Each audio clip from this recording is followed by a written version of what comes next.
5-2. Brock Boeser has 2 in this game. Daniel Sedin has 2 in this game. Louis Eriksson has 2 in this game. Points, goals, and a whole bunch of saves from Jacob Markstrom, and the Vancouver Canucks have just defeated the Flyers 5-2. This game, I did not like it because it was a 4 p.m. start time, and that's really inconvenient for me. But other than that, other than the technicalities of the game, this was a good, really solid effort by the Canucks. And it was really intense. Like, watching the first and the second period, the third period, we kind of laid off the gas a little bit, but I understand why. The first period, coming right out of the gate, it was just chances on both sides. The Flyers were just razzle-dazzling the Canucks in their own zone, but there definitely wasn't a shortage of effort from the Canucks, because the Canucks, they had momentum. They were definitely getting manhandled at times, but they didn't lay off. They had a lot of hustle in the game, and I really appreciated that. I appreciated their strong play, hard pounces onto the puck, into those puck battles, and really it paid off. Because looking at this game, we got ourselves 2 goals from Boeser, 2 points from Daniel. That's 996 points for Daniel Sedin, by the way, and 2 points for Louis Eriksson. Goals go to Daniel Sedin, Brock Boeser, Baertschi, and Eriksson. That was a really good effort, and this was such a good hockey game to watch, not just because the Canucks won, but because both the Flyers and the Canucks really were giving out a good, entertaining game. And, of course, there were a few giveaways and stuff. The Canucks weren't perfect. That's never going to happen. I think the only perfect hockey team that I've ever seen was the 2014 Olympic team in the final game against Sweden. That's the only time I've seen perfection on the ice, and it wasn't perfection here. There were a few giveaways, a few bad mishaps. I could call out some players, but I don't think it's necessary considering the fact that every player had a good impact tonight. And I want to talk about many things. I want to talk about Jacob Markstrom, because he was a monster. 36 saves on the Flyers tonight, and he had so many opportunities to really screw things up, and to really let either a really good goal by him or a fluky one, but he's solid the whole game through. Voracek had many really good opportunities, and it took him a while before he was able to crack one past Markstrom. I don't even know if it was Voracek. I don't know if it was Voracek or it was tipped in front by Sanheim. But the Canucks, they get 5. The Flyers get 2. I got to see one of my favorite players, Ivan Provorov, play in this game, and he was really good. He was mostly playing against the Boeser, Horvat, and Baertschi line on that first pairing, so it was really just a good matchup overall. Other than that, Brock Boeser is an absolute monster. He's a god. His first goal of the game, I can't believe just how nice that looked.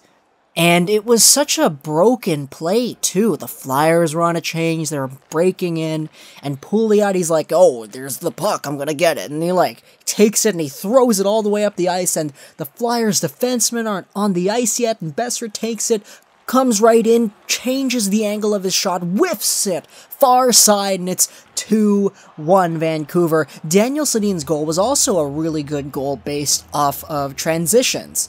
And this was a goal where Henrik Sedin had the puck just at the Canucks' blue line. He chips it, a nice high chip right through the neutral zone over the center dot onto Daniel's stick, and he's got a breakaway. And I thought for sure Daniel had been stopped by Neuwirth, but it squeaked in. It was good. That's his 995th point. His assist on the second Boeser goal was his 996th point, and the second Boeser goal was the Canucks' first shot on their first power play of the game. So, Brock Boeser, oh my goodness. So, Henrik Sedin has the puck, he's coming right in, he whiffs it all the way to the far side, Daniel comes in, he holds onto it, he waits for everybody to go in, he's staying there at the blue line, sees Boeser coming right in, throws it across, Boeser has it, he shoots it high, short glove side at the hash marks. What a good goal. It was such a goal scorer's goal, and such a good playmaking effort by the Sedins as well. Then we had Sven Baertschi's goal, which was our second power play goal of the game. Vanek has the puck. Eriksson bobbles it around in front, and he, like, quickly backhands it right to the open end. Sven Baertschi's there to squeak it in, and the Canucks, they had a great effort in this game. Konechny finally cracks Markstrom at the 9:56 mark of the third period. That was a really good goal. And Louis Eriksson finishes things up with an empty net goal. So this is important for the Canucks because this was the first game of a 6-game road trip. So, you know, it's important to get that momentum and everything. But another interesting thing I kind of wanted to talk about in this game was the fact that there were so many scouts at this game. Scouts from Anaheim, Edmonton, Calgary, Colorado, Washington, Montreal, Tampa Bay, Ottawa, New York, the Rangers, St. Louis, Buffalo, Vegas, Los Angeles, Florida, Detroit, as well as Pittsburgh's assistant general manager. They were all in attendance for this game.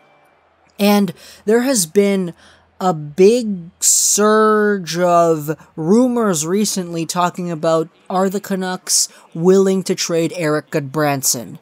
Because there's a market for guys like Erik Goodbranson. We know for a fact that Florida's general manager really wants Erik Goodbranson. There were some other rumors about Toronto wanting in on Goodbranson, but so far there's a recent surge of rumors regarding Goodbranson and trade rumors, and a lot of scouts being at this game today does not help that at all, but it does give us kind of an idea of what the league is looking for around, because who knows, were these scouts here to watch Philadelphia players, or were they here to scout Erik Goodbranson because they were all interested in him? A lot of other people were saying, yeah, well, they attend games all the time, so who really knows? But who knows? Who knows? We're not really going to be able to look into things until a deal gets made. If a deal does get made, and if Erik Goodbranson does get traded, then that would be an entirely new subject on its own. But as it stands right now, the Canucks and the Flyers tonight, Brock Boeser with 2 goals. Afterwards, I want to talk about Boeser and his play, because a lot of Boeser's play post 2 goals was a little bit selfless, I want to say. There were many moments that I felt where he had really good opportunities to get the puck on net, but he made so many passes after the point where he got 2 goals. It was almost like he didn't want to score anymore. I know that's not the case when you're talking about a pure instincts-based goal scorer like Brock Boeser, but it's just something I noticed. He didn't shoot that much post 2 goals. He was more of a passer, and he'd have a lot of interesting open lanes where he decided to pass it to Bo Horvat instead. That's not a bad thing, you know, it's good to have selfless players on the team, but it would have been really nice to have a hat trick again, let's be honest, but you can't always get what you want. But even though we didn't get what we wanted here, we still got another thing that we kind of wanted, and that was a good game from the Canucks. 2 points for Eriksson, 2 points for Daniel, 2 goals for Brock Boeser, as well as a goal for Sven Baertschi. This team is continuing to provide with good, entertaining hockey. Does that mean that we're necessarily going to win the Cup this year? No, it really doesn't, but the Canucks still are proving that they're building up a system that works. And it's not gonna win a whole bunch of games now, it'll win some really good games now, but the real treat is in the future.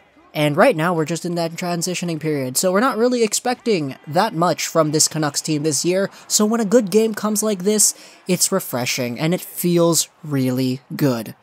Hope you guys enjoyed this video. Watching the Holes like Nostral Sign Gaming, and bye.